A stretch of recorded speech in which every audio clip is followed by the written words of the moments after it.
ಬೆಳಗಾವಿಯಲ್ಲಿ ನಿಲ್ತಾ ಇಲ್ಲ ಡಿಸಿಸಿ ಬ್ಯಾಂಕ್ನ ಜಿದ್ದಾಜಿದ್ದಿನ ರಾಜಕೀಯ.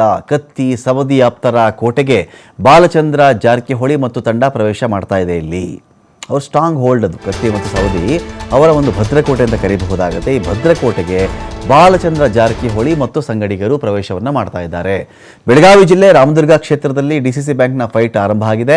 ಶಾಸಕ ಬಾಲಚಂದ್ರ ಜಾರಕಿಹೊಳಿ, ಅಧ್ಯಕ್ಷ ಅಣ್ಣಾಸಾಹೇಬ್ ಜೊಲ್ಲೆ ಎಂಟ್ರಿ ಕೊಟ್ಟಿದ್ದಾರೆ. ಇಲ್ಲಿ ಹುಕ್ಕೇರಿ ಅಥಣಿ ಆದಮೇಲೆ ರಾಮದುರ್ಗ ಕ್ಷೇತ್ರದಲ್ಲಿ ಜಾರಕಿಹೊಳಿ ಬಣ ಅಲರ್ಟ್ ಆಗಿದೆ. ಇಲ್ಲಿ ರಾಮದುರ್ಗ ತಾಲೂಕಿನ ಕೃಷಿ ಪತ್ತಿನ ಸದಸ್ಯರ ಮಹತ್ವದ ಸಭೆ ನಡೀತಾ ಇದೆ. ಡಿಸಿಸಿ ಬ್ಯಾಂಕ್ನ ಪಾಲಿಟಿಕ್ಸ್ ಹೇಗೆ ಅಂತ ನೋಡಿದ್ರೆ, ಹಾಲಿ ಮಾಜಿ ಶಾಸಕರಿಗೆ ನಮ್ಮ ಎಂಟ್ರಿಯಿಂದ ನಿದ್ದೆನೇ ಹತ್ತಲ್ಲ. ಅವ್ರಿಗೆ ಇಂದಿನಿಂದ ಅವರಿಗೆ ಟೆನ್ಷನ್ ಅಂತ ಹೇಳಿ ಬಾಲಚಂದ್ರ ಜಾರಕಿಹೊಳಿ ಮಾತಾಡ್ತಾರೆ. ಪರೋಕ್ಷವಾಗಿ ಶಾಸಕ ಅಶೋಕ ಪಟ್ಟಣ್ ಮತ್ತು ಮಾಜಿ ಶಾಸಕ ಮಹದೇವಪ್ಪ ಯಾದವಾಡ ವಿರುದ್ಧವಾಗಿ ವ್ಯಂಗ್ಯವಾಡಿದ್ದಾರೆ. ಸವದಿ ಕತ್ತಿ ಬಣದಲ್ಲಿ ಗುರುತಿಸಿಕೊಂಡಿರುವುದು ಹಾಲಿ ಮಾಜಿ ಶಾಸಕರು ಜಾರಕಿಹೊಳಿ ಬೆಂಬಲಿತ ಅಭ್ಯರ್ಥಿಯನ್ನು ಸೋಲಿಸಿದ್ರು. ಡಿಸಿಸಿ ಬ್ಯಾಂಕ್ ಚುನಾವಣೆಯಲ್ಲಿ ಸೋಲಿಸಿದ್ದು ಪಟ್ಟಣ್, ಯಾದವಾಡ. ನಾವು ಹೊರಗಿನವರಲ್ಲ, ನಾವು ನಿಮ್ಮವರೇ. ರೈತರಿಗೆ, ನೇಕಾರರಿಗೆ ಡಿಸಿಸಿ ಬ್ಯಾಂಕ್ನ ಕಡೆಯಿಂದ ಅನುಕೂಲ ಮಾಡಿದ್ದೇವೆ. ಕೃಷಿ ಪತ್ತಿನ ಸದಸ್ಯರ ಮಹತ್ವದ ಸಭೆಯಲ್ಲಿ ಬಾಲಚಂದ್ರ ಈ ಒಂದು ಭರವಸೆಯನ್ನು ಕೂಡ ಕೊಟ್ಟಿದ್ದಾರೆ.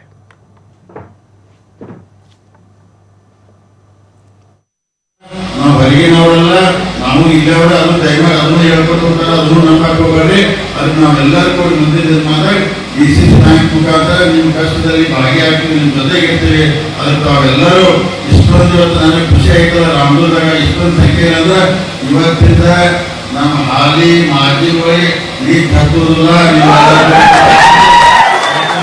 ಇಷ್ಟೊಂದು ಸಂಖ್ಯೆ ಚೆನ್ನಾಗಿ ಬಂದಿದೆ ಅಂದ್ರೆ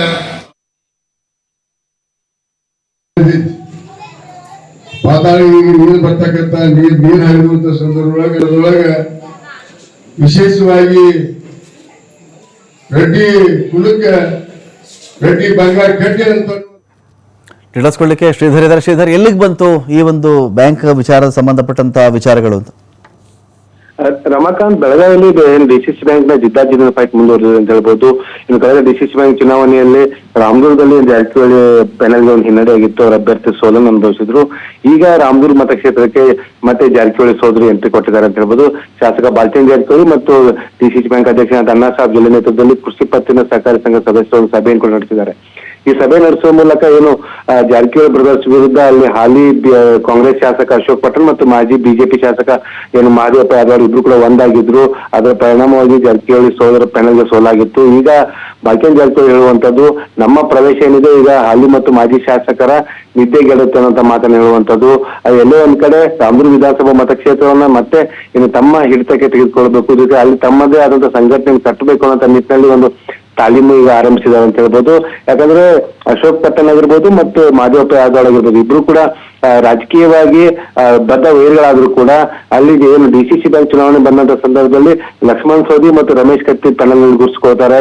ಇದೇ ಜಾರಕಿಹೊಳಿ ಪೆನಲ್ ವಿರುದ್ಧ ಅವರು ಅಲ್ಲಿ ತೊಡೆತಟ್ಟಿ ಚುನಾವಣೆ ನಡೆಸಿದ್ರು. ಹಾಗಾಗಿ ಅದನ್ನ ಏನು ಡಿಸಿಸಿ ಬ್ಯಾಂಕ್ ಚುನಾವಣೆಯಲ್ಲಿ ಆದಂತ ಹಿನ್ನಡೆ ಏನಿದೆ ಅದನ್ನ ಏನಂದ್ರೆ ಆ ಒಂದು ಹಿನ್ನಡೆಯನ್ನ ಈಗ ತಮ್ಮದೇ ಆದಂತ ಸಂಘಟನೆ ಕಟ್ಟೋದಕ್ಕೆ ಈಗ ಜಾರಕಿಹೊಳಿ ಸೋದರು ಮುಂದಾಗಿದ್ದಾರೆ.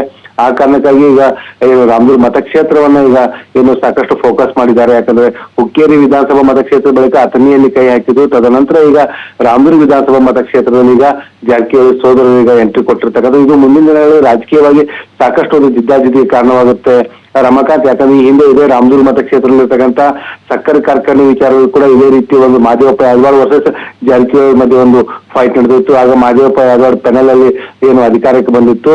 ಹಾಗಾಗಿ ಏನು ರಾಜಕೀಯ ಜಿದ್ದಾಜಿದ್ದು ಏನಿದೆ ಜಿದ್ದಾಜಿದ್ದು ಮುಂದುವರೆದಿದೆ. ಈಗ ನಾವು ನಮ್ಮ ಪ್ರವೇಶನದ ಮತ್ತೆ ಹೊರಗಿನವ್ರು ಬಂದಿದ್ದಾರೆ ಅನ್ನೋಂತ ನಿಟ್ಟಿನಲ್ಲಿ ನಮ್ಮ ವಿರೋಧಿಗಳು ಪ್ರಚಾರ ಮಾಡ್ತಾರೆ. ಇನ್ಯಾರು ಕೂಡ ಕಿವಿಗೊಡಬಾರ್ದು ಅನ್ನೋಂತ ಒಂದು ಮನೆಯನ್ನ ಈಗ ಬಾಲಚಂದ್ರ ಜಾರಕಿಹೊಳಿ ಮಾಡ್ಕೊಂಡಿರ್ತಕ್ಕಂಥದ್ದು ರಮಾಕಾಂತ್. Thank you Sridhar ಕೋಟಾರ್ಗಸ್.